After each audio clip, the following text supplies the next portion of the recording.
All right. So welcome everybody to my webinar today on the art of meal preparation.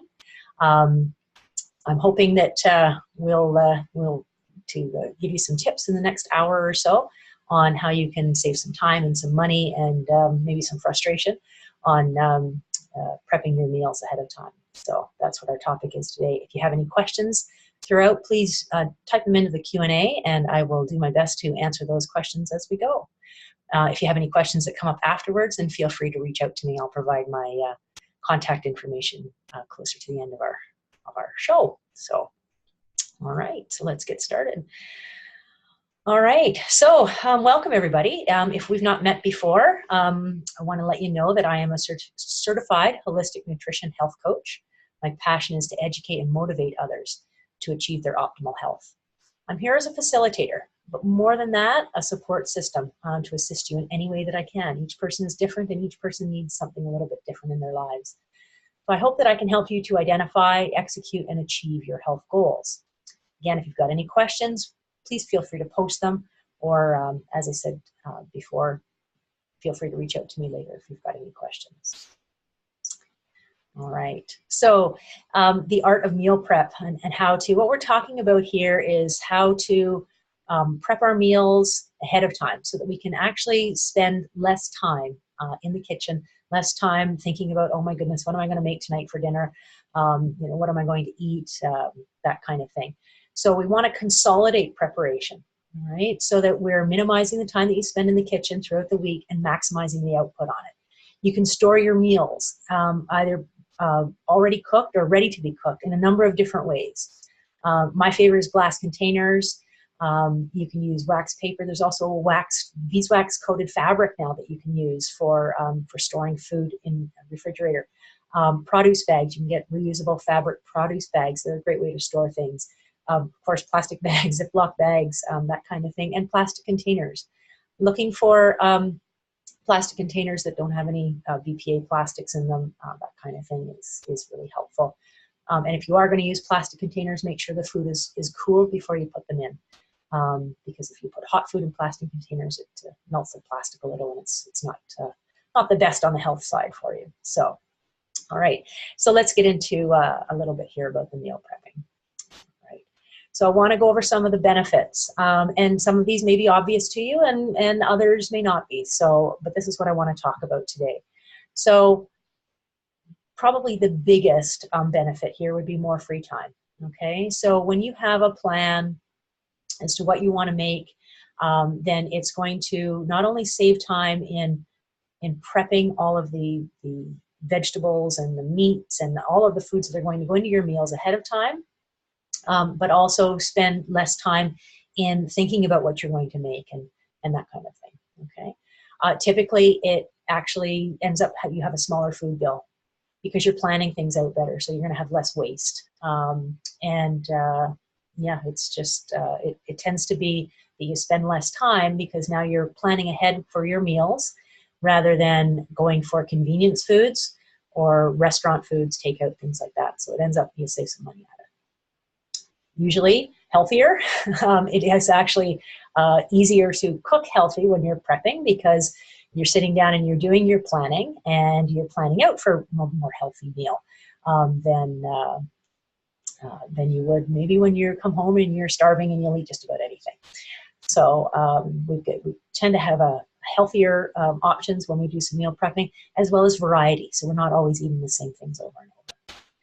There's a benefit for weight management because when you're meal prepping, you have the opportunity to control your portion sizes. So we're going to get into all of this a little bit later as we go through. There's a benefit of a sharper mind, and I'll talk to you more about that and what I mean by that. Environmental, I had mentioned to you about creating less waste. So there's some really crazy statistics on how much food is wasted. And meal prepping can really go a long ways towards reducing the amount of waste. And then it also offers us the benefit of more fun and excitement through different variety and experimenting with your meals and foods that maybe you wouldn't normally eat. So, all right, so I'm going to go into more detail on some of these just to give you some more ideas. All right, so what's the one thing you can never get back? Time. So life doesn't pause for spending hours every night for making dinner, right? You come home and it's like, oh, what am I going to make tonight? And I find for me, that's the hardest part of all of this is like, oh, what am I going to make tonight? What am I going to eat? And if you are in a place where you're really hungry or you just are exhausted from the day that you've had or a combination of both, then chances are you're going to make not the greatest choices.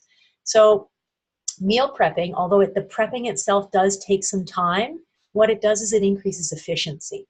So when you think about it, for the time that it takes you to, say, cut an onion, okay, you get your cutting board, you get your knife, you pull the onion out of the drawer or bag or wherever it is, and you chop it up, you peel the onion, chop it up. Now, and then you've got to clean up the board, clean up the knife, and so on. What if you were to chop 3 onions? It's going to take you less time to chop 3 onions all at the same time than it is to chop those 3 onions at 3 separate times. So we're talking about increasing efficiency, right? The chances are that you may get something like a great big butternut squash and you wouldn't eat all of that in one meal. This way you can clean it all up, peel it, gut it, chop it all up, and then you can use it in a number of different meals, okay? So it increases our efficiency in the kitchen. And then think about too, what I find very fascinating is, so my husband doesn't like to, he thinks that eating healthy and eating vegetables, it takes so long to make. And it's funny to watch because he'll say to me, I'll make up some vegetable thing. He's like, it's ready already. It's like, by the time it takes him to figure out, what place he wants to order takeout from or what pizza he wants to order, and by the time it arrives, I've already created a really nice meal. So you might think that eating out actually saves you time, but in the long run, by the time you decide where you want to go, you get there, you sit and you decide what it is you want to eat, you place your order, it comes to the table. You actually could save time by making that yourself. Plus, you're going to save a ton of money making something at home as opposed to eating out. But, all right, so time, that's one of the benefits that we get from prepping our meals in advance. Savings. Okay, so I mentioned this. Now, this can come in a number of different ways. It could come by buying bulk, okay, rather than buying for one meal at a time. So, for instance, oftentimes meat, when you buy, a club pack or whatever they call it, where you're buying more meat than you would normally eat for one meal, chances are that the price per pound is a little lower. It offers the option of getting a 10-pound bag of potatoes rather than a 3-pound bag of potatoes. The price per pound it tends to be less. Also, if you are buying food that you've already have a plan for how you're going to use it, then chances are you're not buying that head of broccoli and then it sits in the fridge for a week and ends up going yellow and kind of gross in your fridge while you're waiting for an idea of how to use that. So chances are you're going to waste less just in the food that you buy that you never end up using and going bad that way. So there's some savings involved in prepping your meals ahead of time. Grocery shopping. So some people love it, some people hate it. And you probably heard that that hint, or the advice that you never go grocery shopping hungry. I'd like to add to that, you should never go hungry and unprepared. Doing both, then you're setting yourself up for, oh, this looks good, I'm going to throw this in, I'm going to throw this in. By the time you get to the cash register, it's you're spending a ton of money on things that maybe you don't necessarily need, are not necessarily the best choices for your health. And as I said before, you get things that if you don't have a plan for may end up going bad in your fridge. So if you have a plan, or even a rough plan, it doesn't have to be a specific Monday I'm going to have this and Tuesday I'm going to have this and I need this and this. Some people need that level of detail, but some don't. But if you have a general plan going into the grocery store, then okay, yes, I do need a zucchini this week, or I do need a bag of onions, that kind of thing. And then you're not just impulse buying and buying, hey, this looks good. Keeping in mind that if you are that type of planner and you've got your nice grocery list, you've got to leave some wiggle room in there, some room to add in some things that maybe are seasonal that you didn't realize were in the store, some things that look really good, Or maybe you've got something on your list and it's not available, or what is available isn't worth purchasing. So, keep that flexibility there as well with your grocery shopping. But going in with a plan, going in when you're not starving is also really helpful for your grocery shopping. So keeps it more productive, and you'll end up spending less time and less money. All right, I talked about the health benefits, okay, as one of the benefits of meal prepping. So the current standard diet for North Americans is composed primarily of processed foods, okay? And I think what happens is it's a combination that people are addicted to not only the ingredients in them, so the salt and the fats and just that processed combination that's used.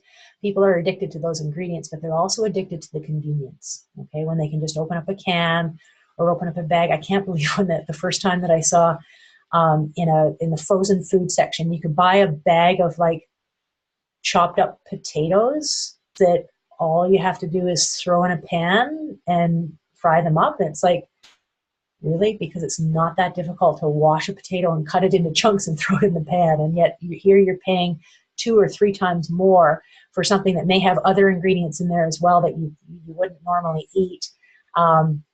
It's quite, I think that what happens is we're addicted to the convenience of it and not just the nasty ingredients that are in there. So it does take time and energy to cook your meals every day. When you're tired and hungry at the end of the day, you want the easiest option. You really do. And so that's oftentimes why we go for fast food, whether it's takeout or it's order in or it's, that box that's in the freezer that you just throw in the oven. So meal prepping fixes that problem. Having good food, healthy food that you know that you want, that's all ready to go when you get home, that's as quick, it's as simple as either heating it up or you throw it in the crock pot before you go to work or, those kinds of things, then now you have that as the most convenient option. And it's a healthy option and it's likely less expensive. So you're pulling together all of these benefits. Okay, I mentioned weight control. And so unless you're actually one of those people that weighs out your food for every meal, and you may or may not have been one of those people that have gone through that phase, maybe you still do it. But unless you are, then it's likely that you're eating more food than you really need. And so prepping your food ahead of time and planning, it actually promotes portion control, because now you can take a look at it when you're not, typically you wouldn't do this when you're hungry, then you would sit down and say, okay, well, yeah, in this meal, I'm going to do 4 ounces of meat or some kind of protein. And, I'm going to make sure I've got 3 cups of vegetables, whatever, the recipe is that you're creating. And you are promoting that portion control right from the beginning, so that when it comes time to actually cooking the meal, that's already there, and you're not going to, chances are you're not going to overeat, okay? Excuse me, one of the statistics that I couldn't find the statistics for Canada, but in the US, it says that the average American has experienced a 23% increase of daily calories from 1970 to 2008. That's more than over 500 calories a day that people are now eating more than they used to. So by prepping your meals ahead of time, then you can actually, you've got more control over how much food is going into your meal.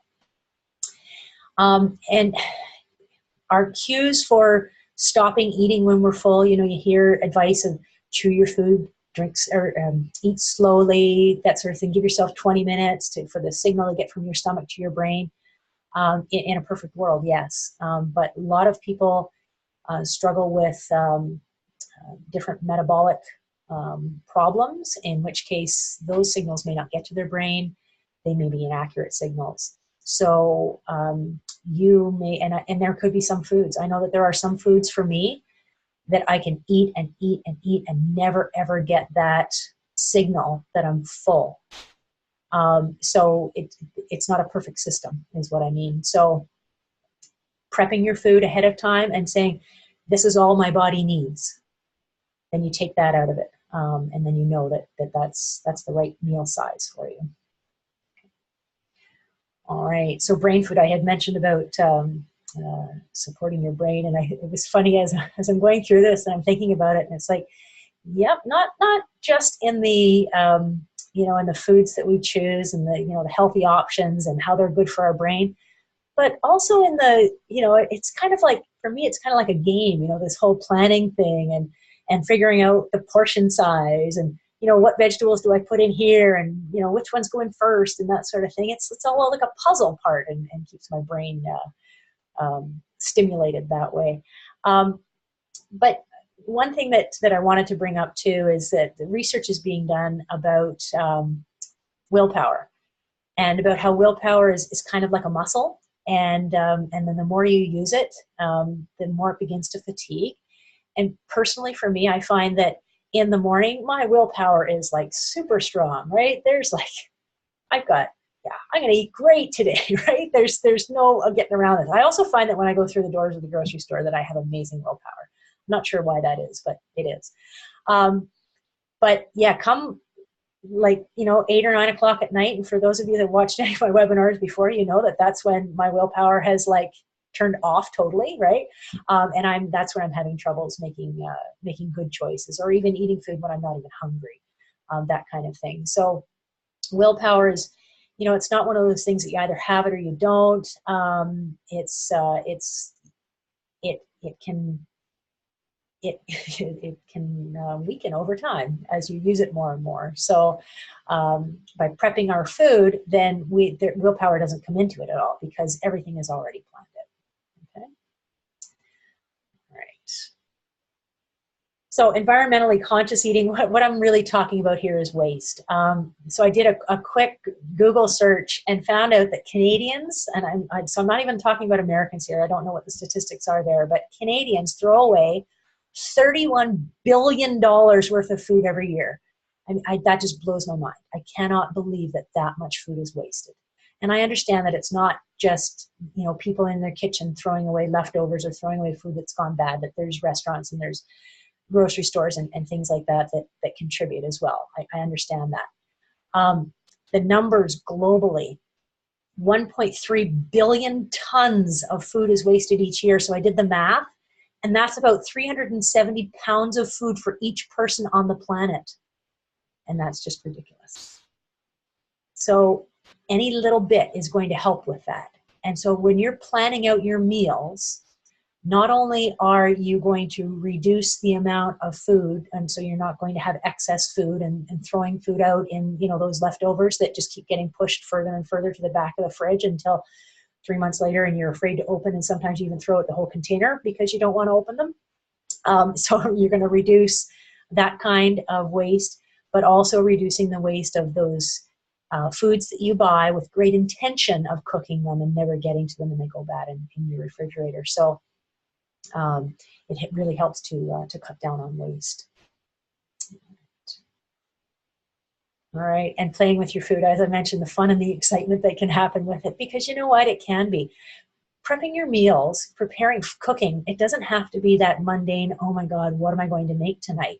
I mean, if you go into it with that energy, then it's not going to be any fun. And that's going to come through in what you're cooking. I mean, think about a time when you've prepared a meal that you were really excited about. You were having someone for dinner, or maybe it was just for you, but typically it's when we're entertaining for people and you have all these great ideas and things that you want to do and you want to play with, and it's just an amazing meal. Why don't we do that with ourselves? Even if you live alone and you're cooking for yourself, do you ever put that kind of love and excitement and fun into your cooking? And why not, right? So prepping our food ahead of time, our meals ahead of time, gives us this opportunity to play a little bit with our food. We can look for recipes that maybe we've never heard of before. We have no idea what they are. We don't even know how to cook them.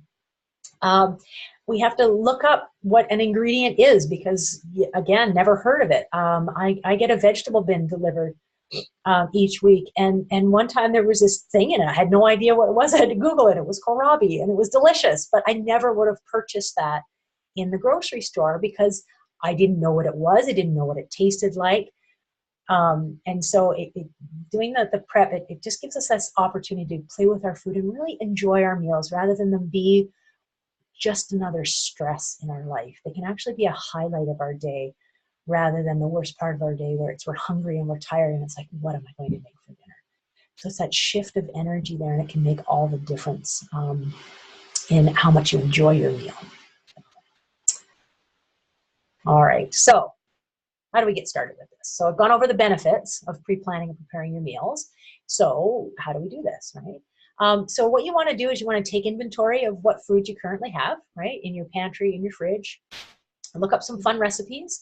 Again, get creative, right? So you may want to have a few of your standard, yep, we know we like this, we're going to stick with some of these things, but branch out a little bit, right? Every time we push on our boundaries a little bit, feels a little uncomfortable, but that's where we have the growth and the excitement in life, and you can do the same thing with food. At the same time, you want to be realistic about your and your family's likes and dislikes, right? Again, going back to the environmentally conscious and the saving money, you don't want to be buying food and then you prepare it and everybody says, this is really, and then you're throwing food out. So it's a balance there. You want to play with that balance. You're going to make a grocery list for any of the ingredients that you need. And eventually what's going to happen is you'll notice that your pantry will be stocked with the things that you require on a regular basis. And it may even get to the point where you don't necessarily need a grocery list when you get really good with doing this, unless there are things in your weekly plan that is a little unusual. You may want to have a list for those unusual things. Then when you get home, you separate your food into things that you're going to cook now, things you're going to cook later, and you wash and prep your fruits and vegetables, peel them if you need to, chop them up, that kind of thing, and then place them in containers. Either you store them in the fridge or the freezer, depending on what it is and how far away the meal is going to be. You're going to cook enough meat for 3 or 4 days worth. You could even do the whole week if you want to, and freeze things that are going to be for later in the week. It really depends on what your plan is. Okay. And then label everything. Make sure you label everything, because it's amazing how when you get things in the freezer, it's really hard to tell. Is that beef or is that pork? Is that spinach or is it kale? That kind of thing. So it's a good idea to label things. All right.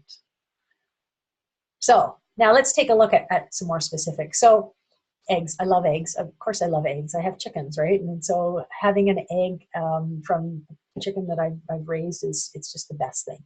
But I love eggs. And it's funny. We think of eggs for breakfast. And I'm going to suggest that, any time of day is great for an egg. But typically people don't eat them during the week. And I don't know if you've seen the television commercial. Weekday eggs, they're actually labeled, the containers of weekday eggs, and talking about making an egg, for a weekday breakfast. And so you may think that that's, absolutely not. There's absolutely no time each morning to make eggs for breakfast, or even some mornings. But I'm going to give you some ideas there of how you can get around that. And really think about it, because I know that I can fry up an egg for breakfast faster then I could toast some toast in the toaster. So there you go.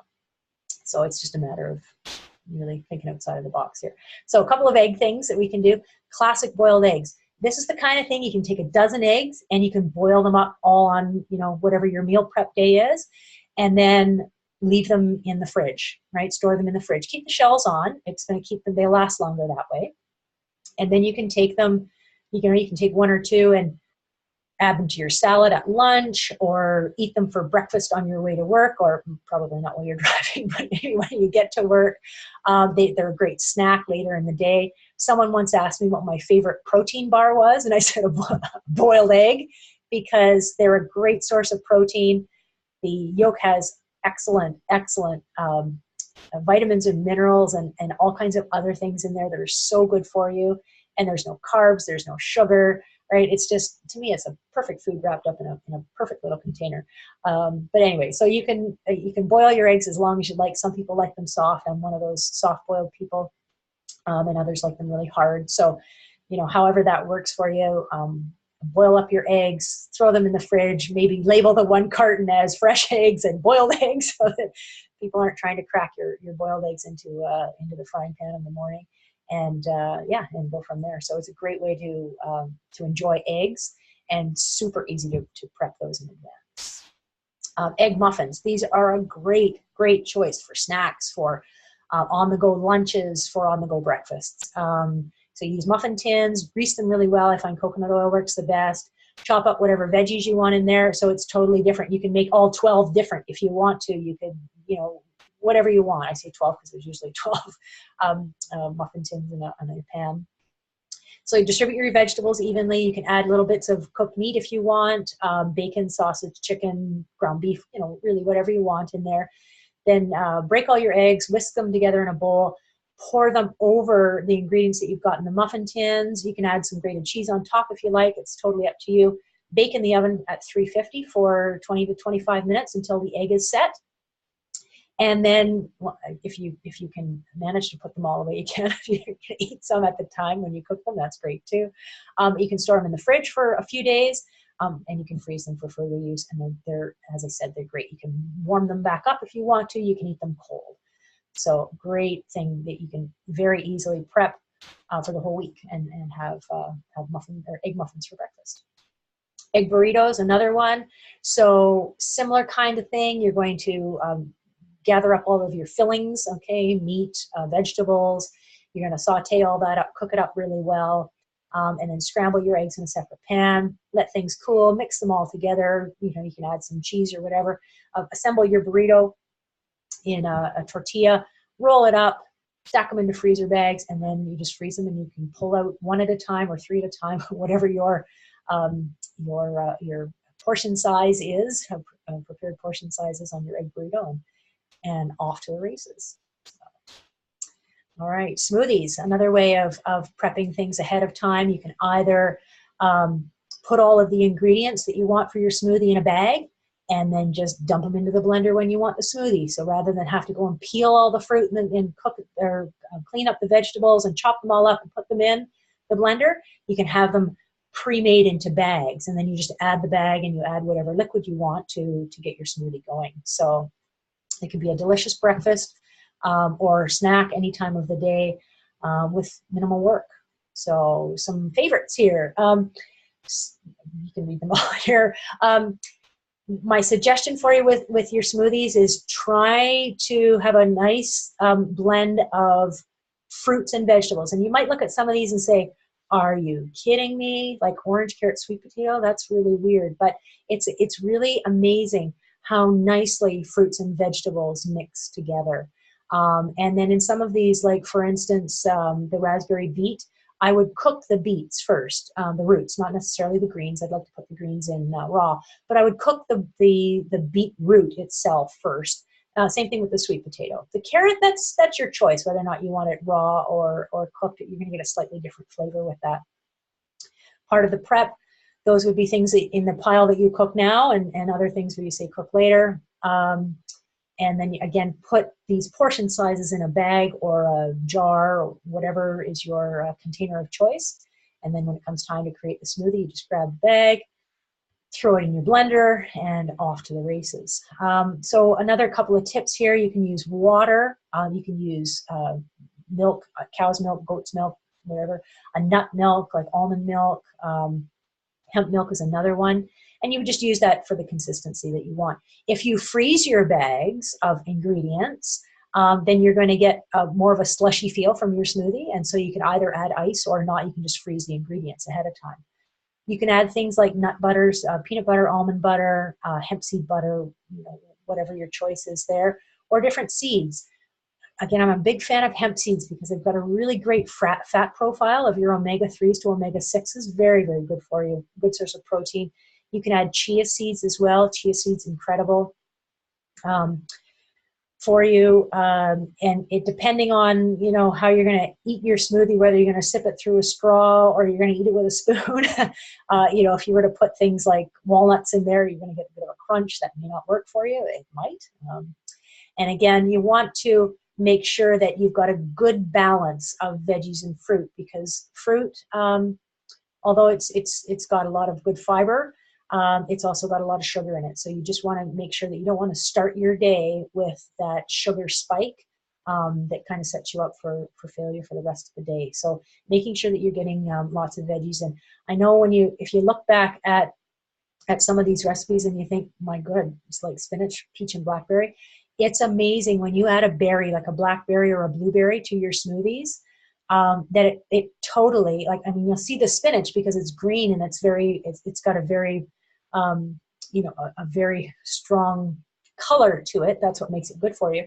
But the berries just overpower it totally in taste. So don't be afraid to try, you know, some greens in your smoothies. Okay. You may or may not have heard of these mason jar salads, and you don't have to use a mason jar, really. You can use any container that you want. The advantage of using the mason jar is it kind of, you put your dressing in first and then you put your vegetables on top. And so then for anybody who's ever made a salad ahead of time and it sits for a while with the dressing on it, the lettuces and other greens can go a little wilty. You think, oh, like, you know, I don't want. The advantage of doing the mason jar salad is you have your dressing and your hard vegetables on the bottom, and as long as you keep it upright, then it's not going to wilt the greens that you typically put on top. So it's handy to do in a mason jar salad, but you do not have to use a mason jar. That shouldn't be the roadblock to stop you from doing something like this. And on the same note of prepping salads is there's a lot of work into preparing a salad. Okay, there's a lot of vegetables that need to be washed and trimmed and cut for your salads. So one of the things that I'll do is I'll actually take all of my greens for the week, and so that will be things like lettuces, kale, Swiss chard, spinach, and I will prepare all of those. So I'll wash them up and I'll separate them into bite-sized pieces and put them in a big bowl in my fridge. And cover that with a wet, either wet paper towel or a wet tea towel, and that keeps it nice and crisp.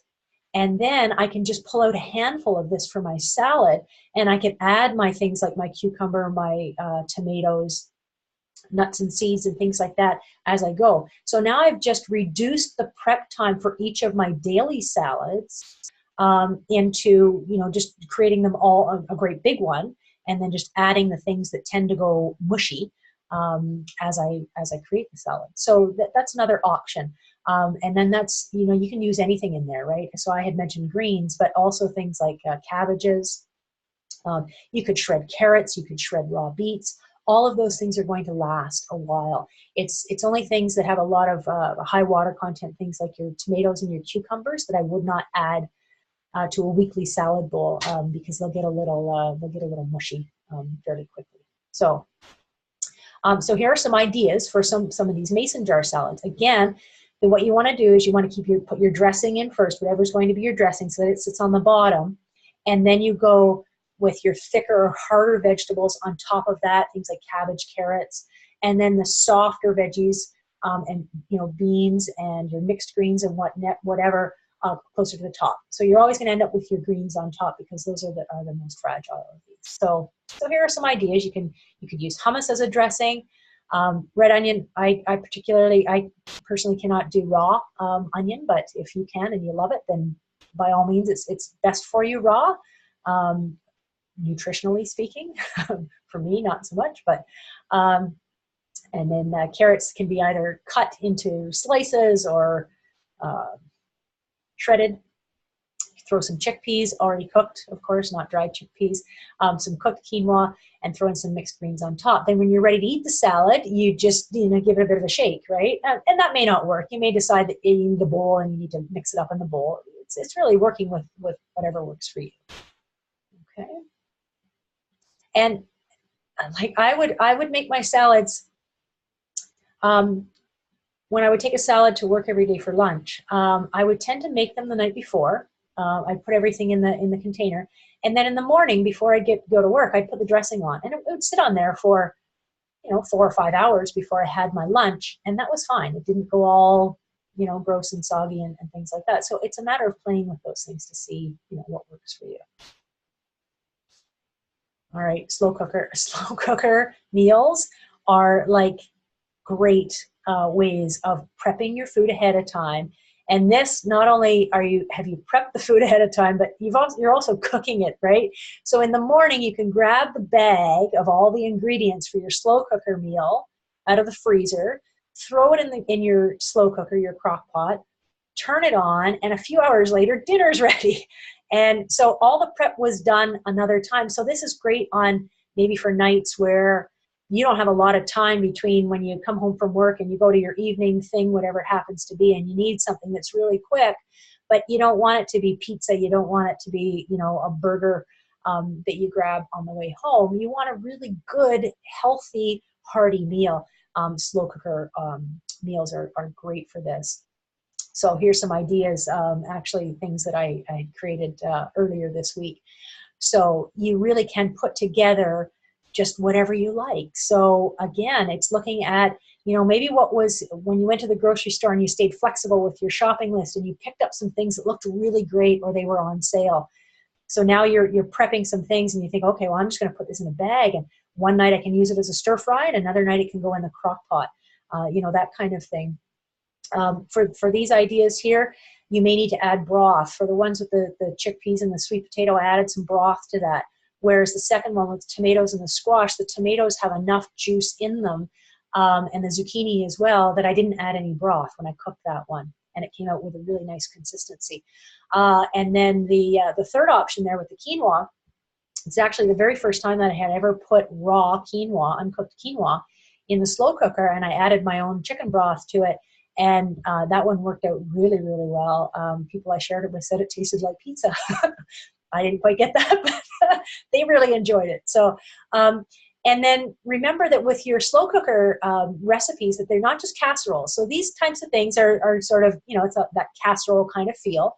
But there's lots of slow cooker recipe ideas there for your sort of your traditional meat and potatoes, right? Where you put in some you know, potatoes, either white potatoes or sweet potatoes, and onions and carrots and things like that in the bottom, and then you lay the raw meat on top. And this could be meat that, again, you bought that you know, family size pack of chicken breasts or steaks or whatever it was at the grocery store. You separated them when you came home and put them into meal size portions and froze them. You can put a frozen piece of meat or 2 pieces of meat, depending on your family size, in your slow cooker on top of these things. Let it go all day, and it cooks the meat and it cooks the vegetables. And you can add a fresh salad to go with it, and your dinner's ready, right? It's all ready to go. So it doesn't have to be a casserole type of idea. It can be a, you know, more of a meat and potatoes idea in your slow cooker as well. All right, and then some more recipes that I found. So I will definitely post this in the link that I send afterwards, so you can find these recipes. Things like overnight oats. You may or may not have heard of these. It's where you put your oats, uncooked oats, again in a mason jar or some kind of container, and you can add fruit and nuts and things like that, and you can pour, you know, milk of choice over it and let it sit in the fridge overnight. And then when you take it out of the fridge, all of the liquids that you've put in there have actually soaked through into the oats, and you can heat them up or eat them cold and be ready to go.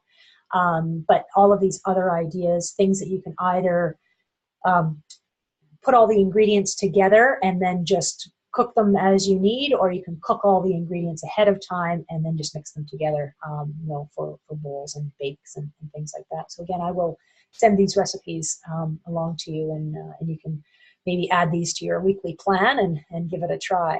So, all right. Remembering to keep this simple, all right? Because anything, if we try and go from 0 to 100 as quick as possible, chances are we're going to fail with this. We want to keep this simple. Otherwise, it's not going to work. The whole point of meal prep is to actually save you some time, save you some frustration, and keep your eating habits healthy. So you want to keep this simple.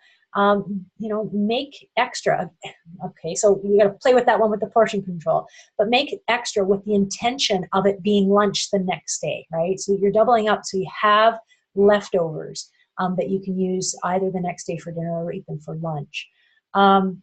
Chop up your produce in really big batches, okay? If you know, and then you can separate them, as I said, into bags for crock pot meals or for stir fries or soups or you know, that kind of thing. So, you know, big batches, but you want to keep it simple.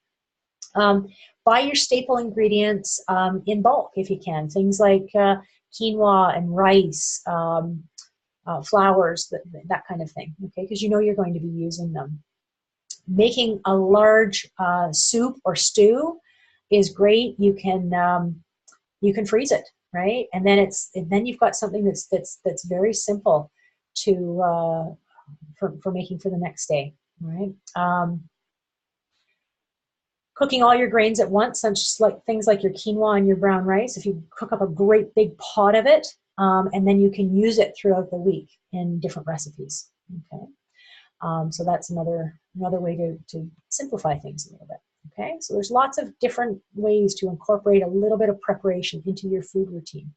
You start slow. You don't have to do the whole week, right? Just on whatever your down day is of the week, do 2 or 3 meals that you think you're going to, and then prep them ahead of time, and then just enjoy those days and see how they go. And you've already figured out what's for dinner, and you've already got it mostly made. All right, so now it's up to you. Let's get prepping. So I want to thank you for the time that you spent with me today and learning more about the art of meal prepping. I really like sharing this topic with people, and I hope you've enjoyed it. So I want you to know that if you've got any further questions, let me know. Okay, either Q&A. We're just about done, but if you want, you can send me an email, and I will definitely answer your questions. Remember that I'm always here to help you in any way that I can. All right, so thanks again. It was great spending this time with you. I will be sending you an email shortly with links to those recipes that were included in this webinar. And if you have any questions, then please feel free to email me with whatever they happen to be. And if you're interested in meeting with me in person, then I work out of the Wild Heart Therapies and Pharmacy in Fernie, BC, and I would love to see you. So have a great day, and I look forward to seeing you again. Thanks again for coming. Bye-bye.